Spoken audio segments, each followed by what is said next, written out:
एक गांव में रमा नाम की औरत रहती थी। उनके दो बेटे थे जो शहर में काम करते थे। बहुएं साथ रहती थी। बड़ी बहू का नाम सीमा और छोटी बहू का नाम नैना था।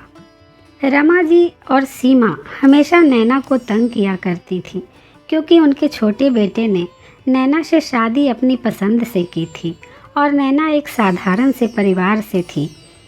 एक बार बड़ी बहू के हाथ से सास के कमरे की घड़ी टूट गई। सीमा सोचने लगी कि ये तो माँ जी कल ही बनवा कर लाई थी, उनको पता चलेगा तो बहुत गुस्सा होंगी, क्या करूं? वो नैना के पास गई और कहा, नैना सुनो, माँ जी के कमरे से जूठे बर्तन ले आओ। नैना ने कहा, ठीक है दीदी, अभी ले आई। नैना जैसे ही माँ जी के कमरे में गई तो उसने देखा कि घड़ी टूटकर नीचे गिरा हुआ है। उसने घड़ी उठाई ही थी, तब तक सीमा माँ जी को लेकर वहाँ पहुँच गई। सास ने कहा, ये क्या किया तुमने नैना? कोई काम ध्यान से नहीं करती हो, तुम कितना नुकसान कर दिया। एक तो घर से खाली हाथ आ गई और जो अब मेरे घर में बचा है वो भी तोड़ना चाहती है। नैना ने कहा, माँ जी ये मैंने नहीं किया है, दीदी ने मुझे बर्तन लेने भेजा था तो मैंने देखा कि ये टूटा हुआ नीचे गिरा है, तो क्या मैंने तोड़ा है? माँ जी आपने देखा ना, आपके सामने मुझे गलत बता रही है। नहीं दीदी, मेरा ऐसा कोई इरादा नहीं है। सास ने कहा, जाओ मेरे सामने से और दोबारा मत आना जब तक घर का सारा काम न खत्म हो।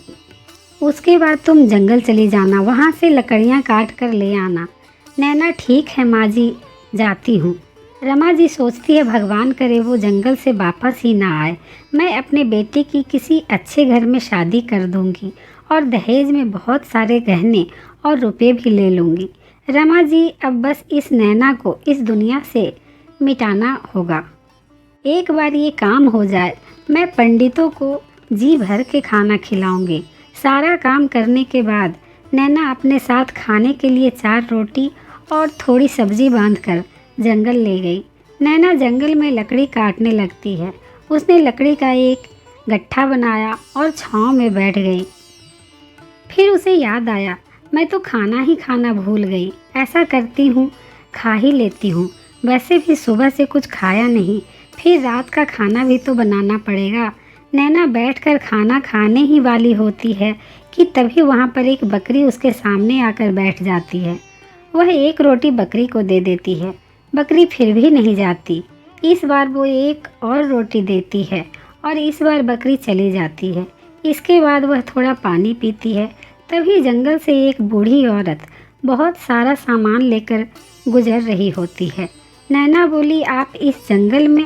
बूढ़ी औरत बोली, मैं अपने गांव जा रही हूँ बेटी, ये रास्ता जल्दी पहुँचा देता है, इसलिए यहाँ से जा रही हूँ। औरत बहुत बूढ़ी थी। नैना को उस पर दया आ गई। नैना, अम्मा बैठो, मेरे पास 2 रोटी है, आप इन्हें खा लो। वैसे भी मुझे तो घर जाना है, इसलिए इन्हें खाने का तो समय नहीं है मेरे पास, आप इन्हें खा लो। अम्मा बैठ गई और हैरानी से नैना की तरफ देखने लगी। इस जंगल में लगता है भगवान ने तुझे भेजा है मेरे लिए। ला बेटी ला, जोरों की भूख लगी है मुझे। नैना ने रोटी सब्जी अम्मा को दे दी और अम्मा ने बड़े चाव से रोटी सब्जी खा ली। बूढ़ी औरत ने कहा, बेटी एक बात ध्यान से सुन, तेरे जीवन में कभी कोई भी मुसीबत आए तो बस अपने पूर्वजों और भगवान को सच्चे दिल से याद करना। उसके बाद सामने मुसीबत पर लाल कपड़ा और धूप बत्ती जलाकर हाथ जोड़ लेना, सब ठीक हो जाएगा। धन्यवाद अम्मा, बड़ों की कृपा से ही घर परिवार फलता फूलता है। हाँ बेटी, कभी भी डर लगे तो अपने पूर्वजों को याद करना, पितृ हमेशा अपने वंशजों की रक्षा करते हैं। नैना घर पहुंचती है। उसके बाद रात को खाना बनाकर सबको खिलाया और उसके बाद सब सो गए। अचानक पूरा घर हिलने लग गया। अचानक एक कमरे से बहुत तेज आवाज़ें आने लगी।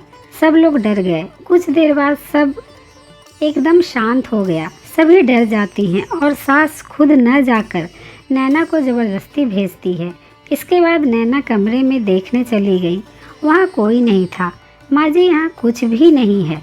ऐसा कैसे हो सकता है? इतनी भयंकर आवाज़ भला किसकी हो सकती है? अगले दिन आधी रात को अचानक फिर से आवाज़ आने लगी। सब बाहर आ गए। माँ जी फिर से यही आवाज़, ये आवाज़ तो कल से भी ज़्यादा है। बड़ी बहू बोली, माँ जी इस नैना को वहाँ भेज देते हैं, आप कमरा बंद कर देना। अगर वहाँ कोई जानवर होगा तो इसे खा जाएगा। नैना जाकर देख कौन है वहाँ। नैना जैसे ही कमरे में गई, सीमा ने दरवाज़ा बंद कर दिया। नैना चिल्लाई, माँ जी दरवाज़ा खोलिए। आप मेरे साथ ये सब क्यों कर रही हैं? माँ जी मुझे डर लग रहा है। माँ जी यहाँ सांप है। नैना जाकर कोने में छिप गई। नैना को अचानक अम्मा की बात याद आई। नैना ने तुरंत अपने पूर्वजों को याद किया। हे पितृ, मेरी रक्षा करो, कोई तो उपाय दो ताकि मैं इस मुसीबत से बच पाऊँ। अचानक वहाँ पे लाल कपड़ा और धूप बत्ती आ गई। नैना को बुढ़िया माँ की बात याद आ गई। नैना तुरंत डरते डरते उसके पास गई और धीरे से उसके ऊपर लाल कपड़ा डाला और धूप बत्ती जलाने लग गई और भगवान का नाम जपने लगी। हे ईश्वर, मेरी रक्षा करो मेरी। इधर सीमा बोली, माँ जी चलिए, लगता है वो मर गई है। जानवरों ने उसे अभी तक खा लिया होगा। कल इस कमरे को खोलेंगे। ठीक है, भगवान करे इस बार ये मुसीबत टल जाए। अगले दिन सीमा ने कमरा खोला। नैना एक जगह पर लेटी हुई थी। सीमा चिल्लाई, क्या हुआ, कहीं भूत देख लिया क्या? रमा जी जैसे ही कमरे में आई, उसने देखा कि चारों तरफ सोना ही सोना बिखरा हुआ है। हमारी तो किस्मत ही खुल गई। माँ जी एक साथ दो मुसीबत टल गई। पहली वो मुसीबत और दूसरी गरीबी। आज से हम ऐशो आराम की ज़िंदगी जिएंगे। माँ जी देखिए ना, इतना सारा सोना, इससे तो हमारी कई पीढ़ियाँ मज़े से अपना जीवन बिता सकेंगी। सीमा जैसे ही सोने का एक गहना उठाती है, तभी अचानक से ज़ोर से करंट लगता है और माँ जी को सांप पकड़ लेता है। माँ जी चिल्लाने लगती है। चिल्लाने की आवाज़ से ही नैना उठ जाती है। उसी समय अम्मा वहाँ प्रकट हो जाती है और कहती है, ये सब केवल नैना का है। इस खजाने में किसी ने भी बुरी नज़र डाली तो उसे छोड़ूंगी नहीं। सीमा ने वो हार फेंक दिया। नैना बोली, अम्मा, माँ जी और दीदी को छोड़ दो आप। बूढ़ी औरत, नहीं बेटी, ये सब तुझे जीने नहीं देंगे। मेरे होते हुए तुझे कोई तंग नहीं कर सकता। अम्मा, आपके आगे हाथ जोड़ती हूँ, कृपया छोड़ दो इन्हें। बूढ़ी औरत, ठीक है, तू कहती है तो छोड़ देती हूँ। अम्मा, मेरी बात का मान रखने के लिए धन्यवाद। बूढ़ी औरत ने कहा, ये सब तेरा है। नैना, अम्मा ये सब मेरा कैसे हुआ? मुझे आप ये सब क्यों दे रही हो? बूढ़ी औरत बोली, बेटा ये तेरा ही था हमेशा से। एक ज़माने में तेरे पूर्वजों ने इस खजाने को छुपाया था दुश्मनों से। वो चाहते थे कि यह सब उनके किसी वारिस को मिले जो ईमानदार और नेक हो, ताकि सबका भला हो सके। वो चाहते थे कि दुश्मन इसका गलत इस्तेमाल ना कर पाए, इसलिए उन्होंने इस खजाने की पूजा कराई। इसके बाद ये खजाना सर्प में बदल गया और तब से वो तुम्हारे वंश के सही उत्तराधिकारी को खोज कर रहा था।